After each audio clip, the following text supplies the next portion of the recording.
پیغمبر اکرم صلی اللہ علیہ وآلہ وسلم نے فرمایا، رب کائنات نے مجھے 4 اشخاص کو دوست رکھنے کا حکم دیا اور مجھے یہ خبر دی کہ ان افراد کو خدا خود بھی دوست رکھتا ہے۔ وہ افراد علی، مقداد، ابو ذر اور سلمان فارسی رضی اللہ تعالی عنہم ہے۔ یہ کہانی ہے صحابی رسول حضرت سلمان الفارسی کی، جو اسلام قبول کرنے والے پہلے فارسی تھے۔ آپ ہی تھے جنہوں نے غزوہ خندق میں کفار مکہ کے حملے کو ناکام کرنے کے لیے مسلمانوں کو مدینہ منورہ کے گرد خندق کھودنے کی تجویز پیش کی تھی۔ آپ ازل سے ہی سچائی کے متلاشی تھے۔ آپ کی ولادت ایک آتش پرست معاشرے میں ہوئی۔ آپ کی کہانی آپ ہی کی زبانی، اور یہ ہے وہ کہانی۔ میں فارس کے شہر اصفہان میں جی نامی گاؤں میں پلا بڑھا۔ میرے والد ایک دہقان تھے، یعنی گاؤں کے سردار تھے۔ وہ وہاں کے سب سے امیر شخص تھے اور ان کا گھر سب سے بڑا تھا۔ ساسانیوں کے دور میں مالک، زمیندار، شہری یا دیہاتی سب کو دہقان کہا جاتا تھا۔ بچپن سے ہی میرے والد مجھ سے بہت پیار کرتے تھے، اتنا جتنا انہوں نے کبھی کسی سے نہیں کیا۔ وہ مجھے دنیا کی ہر ایک چیز سے زیادہ عزیز رکھتے تھے، اور یہ پیار وقت کے گزرنے کے ساتھ ساتھ دیوانگی کی حد تک بڑھنے لگا، یہاں تک کہ وہ مجھے کونے اور کچھ ہونے کے ڈر سے ہمیشہ گھر میں ایک قیدی کی طرح ایسے بند رکھتے جس طرح نوجوان لڑکیوں کو گھروں میں رکھا جاتا ہے۔ میں مجوسی مذہب سے اس قدر سرشار، اس قدر مخلص ہو گیا کہ مجھے آگ کے نگہبان کا درجہ مل گیا جس کی ہم پرستش کرتے تھے۔ میرا فرض، میری ڈیوٹی، میرا کام یہ تھا کہ میں یہ یقینی بناؤں کہ آگ کے شعلے ہمیشہ دہکتے رہیں، ہمیشہ جلتے رہیں، اور چاہے دن ہو یا رات ہو، 1 گھنٹہ، 1 لمحے کے لیے بھی یہ آگ نہ بجھے۔ میرے والد کی ایک وسیع جاگیر تھی جس سے فصلوں کی وافر مقدار پیدا ہوتی تھی۔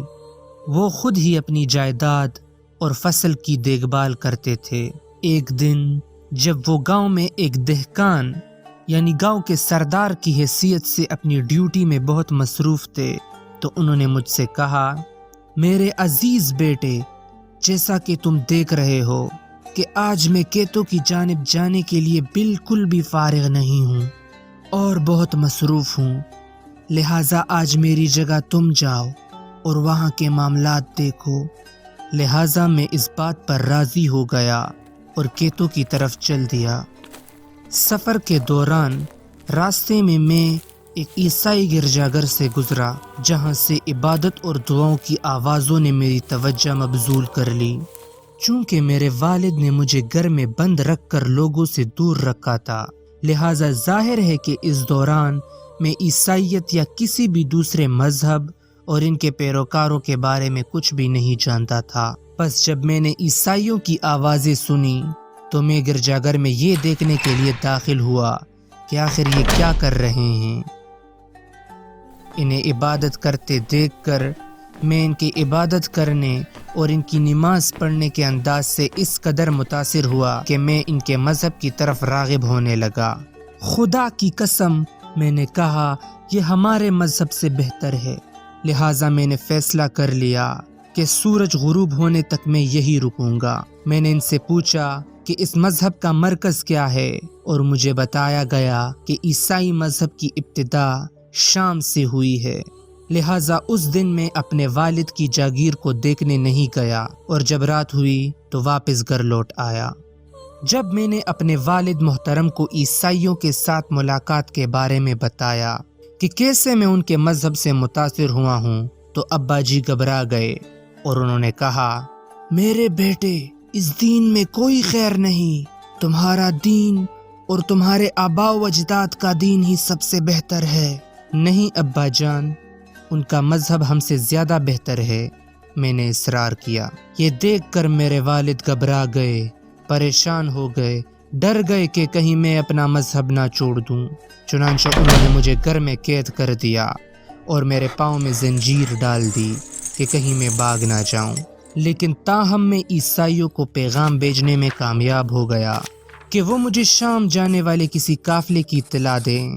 بس کچھ ہی وقت میں ان کا مجھ سے رابطہ ہوا اور انہوں نے مجھے بتایا کہ ایک قافلہ شام کی طرف روانہ ہو رہا ہے، لہٰذا میں نے کوشش کی اور کسی طرح اپنے آپ کو گھر سے فرار کرنے میں کامیاب ہوا۔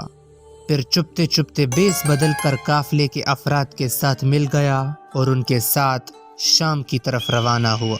جب میں شام پہنچا تو وہاں میں نے یہ معلومات کی کہ عیسائی مذہب میں سب سے آگے اور سرکردہ شخص کون ہے۔ پس مجھے چرچ کے بشپ یعنی عظیم پادری کے پاس بھیج دیا گیا۔ میں اس کے پاس گیا اور اس سے کہا، حضور، میں ایک عیسائی بننا چاہتا ہوں اور اپنے آپ کو آپ کی خدمت میں، آپ کی صحبت میں لگانا چاہتا ہوں، آپ سے سیکھنا اور آپ کے ساتھ عبادت کرنا چاہتا ہوں۔ لہٰذا میرے اصرار پر بشپ راضی ہو گیا اور مجھے اس کی خدمت میں چرچ داخل ہونے کی اجازت دے دی گئی۔ تاہم جلد ہی مجھے پتہ چلا کہ یہ شخص کرپٹ ہے، یعنی کہ دغاباز ہے، لوگوں کو صدقہ کرنے کی تلقین کرتا ہے اور جب وہ اسے پیسے دیتے ہیں تو اس کو فقراء و مساکین میں تقسیم کرنے کے بجائے خود لے لیتا ہے۔ اس طریقے سے اس کے پاس سونے اور چاندی کے مٹکے جمع ہو گئے تھے۔ جب بشپ کا انتقال ہوا اور عیسائی اسے دفنانے کے لیے جمع ہوئے تو میں نے انہیں اس کی بدعنوانیوں کے بارے میں بتایا اور ان کی درخواست پر انہیں دکھایا کہ اس نے اپنا عطیہ کہاں رکھا ہے۔ جب انہوں نے سونے اور چاندی سے بھرے بڑے مرتبان دیکھے تو کہنے لگے، خدا کی قسم ہم اسے دفن نہیں کریں گے۔ پس انہوں نے اسے صلیب پر کیلوں سے ٹھوک دیا اور اس پر پتھر برسانا شروع کر دیے۔ اس کے بعد میں اس شخص کی خدمت میں لگا رہا جو اس جگہ کا جانشین تھا، یعنی جس نے پرانے بشپ کی جگہ لی۔ نیا بشپ ایک سنیاسی، ایک سادہ، زاہدانہ، دنیا سے کم رغبت رکھنے والا شخص تھا، جو دنیا کی زندگی کے مقابلے میں آخرت کو ترجیح دیتا تھا اور دن رات عبادت میں لگا رہتا تھا۔ میں ان سے بے حد عقیدت مند تھا اور ان کی صحبت میں کافی وقت گزارا۔ اس کی موت کے بعد پھر میں نے خود کو دیگر جگہوں پر مختلف عیسائی مذہبی شخصیات سے جوڑ لیا۔ سب سے پہلے اس پادری کے موت کے بعد نصیبین پہنچا، پھر وہاں کچھ وقت پادریوں کے ساتھ مقیم رہا، وہاں سے پھر اموریا کا سفر کیا اور وہاں کے پادریوں کے پاس رہائش اختیار کر لی، کچھ بکریاں خرید لی، ان سے مادی غذا حاصل کرتا اور صبر و شکر کے ساتھ روحانی غذا پادریوں سے حاصل کرنے لگا۔ جب اس پادری کا پیمانہ حیات بھی لبریز ہو گیا تو میں نے اس کو اپنی پوری سرگزشت سنائی کہ اتنے مراتب طے کرتا ہوا آپ کے پاس پہنچا ہوں، آپ بھی آخرت کا سفر کرنے کو آمادہ ہیں، اس لیے میرا کوئی سامان کرتے جائیے۔ اس پادری نے کہا، بیٹا میں تمہارے لیے کیا سامان کروں؟ آج دنیا میں کوئی شخص ایسا باقی نہیں ہے جس سے ملنے کا تم کو مشورہ دوں، البتہ اس نبی صلی اللہ علیہ وآلہ وسلم کے ظہور کا زمانہ قریب ہے جو ریگستان عرب سے اٹھ کر دین ابراہیم کو زندہ کرے گا اور کھجوروں والی زمین کی طرف ہجرت کرے گا۔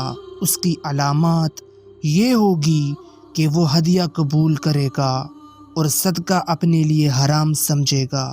اس کے دونوں شانوں کے درمیان مہر نبوت ہوگی۔ اگر تم اس سے مل سکو تو ضرور ملنا۔ اس پادری کے مرنے کے بعد میں کچھ عرصہ تک اموریا میں ہی رہا۔ کچھ دنوں کے بعد بنو کلب کے تاجر ادھر سے گزرے۔ میں نے ان سے کہا کہ وہ مجھے اپنے ساتھ عربوں کی سرزمین پر لے جائیں، اس کے بدلے میں جو کچھ بھی میرے پاس ہے میں انہیں دے دوں گا۔ بس وہ راضی ہو گئے اور میں نے انہیں ادائیگی کر دی، لیکن ان عربوں نے وادی القرا میں پہنچ کر دھوکہ دیا اور مجھے ایک یہودی کے ہاتھ غلام بنا کر فروخت کر ڈالا۔ مگر یہاں کھجور کے درخت نظر آئے، جس سے آس بندی کہ شاید یہی وہ منزل مقصود ہو جس کا پادری نے پتہ دیا تھا۔ تھوڑے دن ہی قیام کیا کہ یہ امید بھی منقطع ہو گئی۔ آقا کا چچا زاد بھائی مدینہ ان سے ملنے آیا تھا۔ اس نے مجھے اس کے ہاتھ بیچ دیا۔ وہ مجھے اپنے ساتھ مدینہ لے چلا اور میں غلامی در غلامی سہتے ہوئے مدینہ پہنچا۔ اس وقت رسول اللہ صلی اللہ علیہ وسلم مکہ میں اپنے لوگوں کو اسلام کی دعوت دے رہے تھے، لیکن مجھے اس وقت آپ کے بارے میں کوئی خبر نہیں تھی، جس کی بنیادی وجہ غلامی کے مجھ پر سخت فرائض تھے۔ جب نبی کریم صلی اللہ علیہ وآلہ وسلم مکہ مکرمہ سے ہجرت کر کے یثرب پہنچے تو اس وقت میں در حقیقت ایک کھجور کے درخت کی چوٹی پر اپنے آقا کا کام کر رہا تھا۔ آقا نیچے بیٹھا ہوا تھا۔